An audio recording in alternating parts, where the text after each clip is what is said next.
ओवैसी साहब, चाहे वो वाराणसी कोर्ट हो या फिर वो सुप्रीम कोर्ट हो, दोनों ने ही कहा कि जो हिंदू पक्ष दावा कर रहा है कि शिवलिंग मिला है, दूसरा पक्ष दावा कर रहा है कि वो फव्वारा है, उस जगह को सुरक्षित रखा जाए। ऐसे में इस बात पर आपकी नाराजगी क्यों है? आप क्यों इस पर इत्तेफाक नहीं रखते हैं, नाराजगी जाहिर कर रहे हैं? सुप्रीम कोर्ट में जब ऑनरेबल जज ने शिवलिंग कहा तो ऑनरेबल एडवोकेट हुज़ैफा अहमदी साहब ने कहा कि जज साहब से कि इसको इस्तेमाल मत करिए इस लफ्ज को। तो सुप्रीम कोर्ट के जज ने कहा कि इन द इम्प्यून ऑर्डर, माने जो इम्प्यून ऑर्डर चैलेंज हुआ है, नंबर 1। दूसरी बात यह है कि सुप्रीम कोर्ट ने यह भी कहा कि मुसलमानों के जो रिलीजियस तरीके से जो आप नमाज पढ़ते हैं जो है उसमें वजू भी शामिल है, तो वजू करेंगे उसमें हाउस में जाकर, और 400 साल से उस वजू को उस फव्वारे को कुछ नुकसान नहीं हुआ। और अगर ये फव्वारे को अगर इस तरह अगर पेश किया जा रहा है तो कल ताजमहल को बंद कर देना पड़ेगा। ताजमहल के सामने भी फव्वारे लगे हैं, कहां जाके बात रुकेगी फिर ये? और चौथी बात यह है कि वो लोअर कोर्ट के पूरे ऑर्डर पर उम्मीद करते हैं कि सुप्रीम कोर्ट कल स्टे लगाएगा, क्योंकि वो कंप्लीटली वायलेशन है सुप्रीम कोर्ट के जजमेंट का 91 के एक्ट का, और कंप्लीटली अनफेयर है कि दो पक्ष को आपके पास पेश हैं, आप सर्वे कमिश्नर को अपॉइंट करते हो, सर्वे कमिश्नर रिपोर्ट नहीं देता, आप दूसरी साइड को वो दौड़ते हैं कि ये बाबा मिल गए और आप उसको ऑर्डर दे देते हैं बगैर मुस्लिम पक्ष को सुने। इससे बड़ा बायस और अनफेयर ऑर्डर क्या हो सकता है बताइए आप? सुधांशु त्रिवेदी जी, वो कह रहे हैं मुस्लिम पक्ष को सुना ही नहीं गया है, जवाब दीजिए। देखिए, पहली बात यह है, मैं तो कहूंगा मुस्लिम पक्ष ये सुनने का थोड़ा समझदारी रखे। जैसे राम जन्मभूमि के समय में 12 साल तक वो लोग वादी नहीं बने थे, बाद में कुछ लोगों की गफलत में आके वादी बन गए थे। 80 के दशक में राम मंदिर के समय भी शहाबुद्दीन बुखारी जैसे लोगों ने जो कुछ किया था, जो ओवैसी जी जैसे लोग वही सब कुछ करने की कोशिश कर रहे हैं।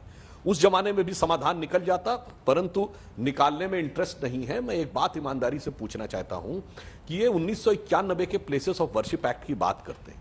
पहले तो बहुत आश्चर्य होता अंजना जी, वो सरकार जो 15 अगस्त 47 को धर्म स्थल के नाम पे इस देश का स्थल एक नहीं रख पाई, वो उसके 43-44 साल के बाद धर्म स्थल विधेयक ले आई थी। चलिए, मैंने मान लिया अगर इतना अकीदा है ओवैसी साहब का, तो जितने मंदिर तोड़े गए हैं कश्मीर में 1947 के बाद, सबको आपने तामील कराने के लिए कब बोला?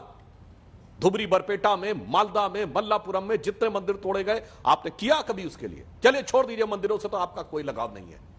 आपकी बहुत बड़ी एक मजार थी चरारे शरीफ, उसको जला दिया गया था कश्मीर में, इसलिए कि कहा गया कि साहब वो तो इस्लाम में कुफ्र है तरका। उसके लिए कुछ किया आपने? इसका बहुत मतलब साफ है कि प्लेसेस ऑफ वर्शिप एक्ट का आप केवल आड़ ले रहे हो। दूसरी बात, प्लेसेस ऑफ वर्शिप एक्ट में ऑल्टरेशन की बात कही गई है, सर्वे करने में कौन सी प्रॉब्लम है भाई? आप ये कहेंगे कि मैं अपनी वल्दियत नहीं बदलना चाहता, तो ब्लड टेस्ट करने में कौन सी समस्या है भाई?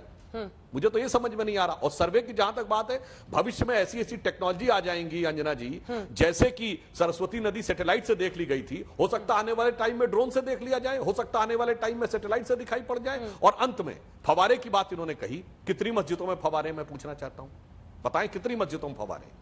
फवारा इसी में, और उस जमाने में कोई बिजली तो थी नहीं कि नीचे से कोई पंप लगा होगा। अगर फवारा में तब ऊपर आ सकता था पानी जब कहीं बहुत ऊपर से नीचे आने की स्थिति होती। और एक लाइन और कह दूं, जहां से इस्लाम आया था, पूरे अदब के साथ कह रहा हूं, हद्दे अदब के साथ, सऊदी अरब में क्या फवारे की कल्पना कर सकते थे आप?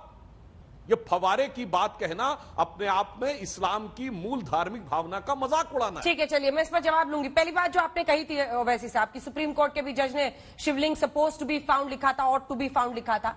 अब ये तो विश्वास की बात है। इंप्यून्ड ऑर्डर क्यों कहा गया? क्योंकि वो अभी कंटेंशन है, उस पर अंतिम फैसला नहीं आया। फिर असदुद्दीन ओवैसी साहब जल्दबाजी करके उसे फाउंटेन आप क्यों कह रहे हैं? जैसे हम लोग बार बार कह रहे हैं कि शिवलिंग का दावा है, वैसे आपको भी कहना चाहिए कि दावा है कि फाउंटेन है। आपने तो जाकर वहां पर देखा नहीं है, अपनी तरफ से आप वर्डिक्ट क्यों पास करें? दूसरी बात, एक्स पार्टी ऑर्डर पास क्यों नहीं होते? जब भी कोई सूट फाइल होती है, मटेरियल एविडेंस ऐसा मिलता है जिससे केस की फाइनल हियरिंग को नुकसान पहुंचाया जा सकता है, तो उसको प्रोटेक्शन के लिए, उसको बचाने के लिए एक्स पार्टी ऑर्डर्स दिए जाते हैं कि उसको सुरक्षित रखा जाए। वैसे साहब नहीं किया जाता x party order. X party order नहीं किया जाता, ना रिप्रेजेंटेटिव सूट में किया जाता। सुनिए, मैं नहीं सुनिए मैडम, आप सुप्रीम कोर्ट को लोअर कोर्ट के बराबर कर रही हैं। कैसा कर सकते हैं लोअर कोर्ट को सुप्रीम कोर्ट के बराबर? प्रिंसिपल्स ऑफ नेचुरल जस्टिस के खिलाफ है। जब दो पार्टीज आपके सामने है और अंजना ओम कश्यप एक पार्टी है, असद एक पार्टी है, और आप ऑब्जेक्ट करते हैं सर्वे को, कमिश्नर को, अपॉइंटमेंट को, क्योंकि असद ने कहा कि कमिश्नर एक्स होना चाहिए। फिर सर्वे करने वाला रिपोर्ट नहीं देता कोर्ट को अभी, और मैं दौड़ता हूं कोर्ट को कि सर अंजना ओम कश्यप के पास घर में ये मिल चुका है। बगैर आपको सुने कोर्ट बोलता है हाँ सील कर दो। अरे फिर सर्वे किस कमिश्नर क्यों बनाया गया था अपने? वो तो रिपोर्ट देना चाहिए ना उसको, कोर्ट को। पर मटेरियल एविडेंस को प्रोटेक्ट करना भी तो अनफेयर जरूरी नहीं है है तो क्या है? और मैं इसलिए भी कह रहा हूं कि 1986 में जब राजीव गांधी प्रधानमंत्री थे, बगैर मुसलमानों को सुने, जब कंप्यूटर भी नहीं था दुनिया में, 30 पेज का ऑर्डर 5-10 मिनट में दे दिया गया और ताले खोल दिए गए, और बूटा सिंह साहब होम मिनिस्टर जाकर शिलान्यास करा देते हैं। मैडम, हम इसी तरीके से तो हमने बाबरी मस्जिद को खोया है ना। तो उन तमाम तरीके हमको याद हैं, किस तरीके से हमारे से मस्जिद छीन ली गई। तो हम वो तरीकों पर आज हम एक बार नुकसान उठाते हैं, दूसरे बार नुकसान उठाएंगे क्या? इसीलिए हम ये कह रहे हैं कि आप बगैर हमको सुने आप तारीख को दोहरा रहे हैं।